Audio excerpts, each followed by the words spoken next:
China clay is not quarried as other minerals are. It is washed out of the ground with strong hoses. Then the mixture of clay and water has to settle and be dried before Bill and Ben can take it away. Part of the line which the twins use to reach the China clay workings runs near the sea. There is a hollow in the land just here which often floods after heavy rain. Local people call this hollow the drain.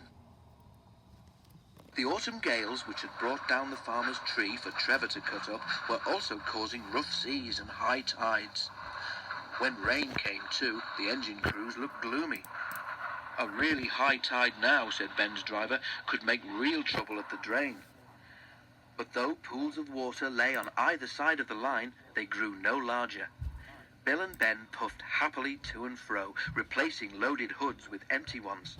They forgot about the drain. Then the rain began again, and the wind strengthened. As the engines went to the clay pits that morning, their drivers noticed that the water in the drain was rising. While Bill arranged the empty trucks, Ben prepared to leave with a train of full ones. At the drain, he found that the water was level with the top of the rails. "Come on," said Ben bravely. "We must get through, if only to get help for Bill." Go back," the wind seemed to shriek. Ben took no notice. He was halfway over when the rising tide, whipped into a huge wave by the wind, swept across the line. "Oof!" spluttered Ben as water crashed against his side. "Help!" With a hiss, the water reached his fire. "Quick, Ben," urged his driver, but it was too late. With a despairing gasp, Ben stopped. He was stranded in the middle of the drain, with cold seawater lapping his wheels. The fireman set off to find help. "Keep on the sleepers," advised the driver. "We don't want you swamped as well." The water reached the fireman's waist, but he struggled on. At last, cold and soaking, he reached the yard. Thomas was there, wondering where his trucks were. His driver wasted no time. "Ben must be rescued," he said. "We need a steel cable, a pair of waders, and determination." "Yes," Thomas doubtfully.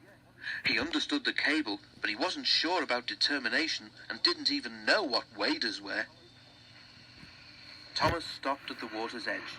His fireman put on the waders and set out, carrying the end of the cable. Ben was delighted to see him. The fireman fastened the cable end to Ben's front coupling. Then he uncoupled the trucks so that Bill, who had come up behind, could pull them clear.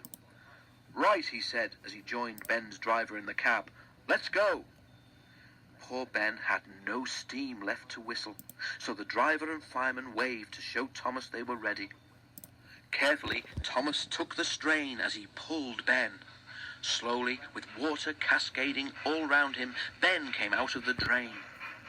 Once he was clear, Thomas was properly coupled to him and helped him back to his shed. "Thank you, Thomas," said Ben gratefully, and his eyes twinkled for the first time for several hours. It was 4 days before the water in the drain subsided. When Bill reached home, both twins agreed that it would be ungrateful of them ever to tease Thomas again.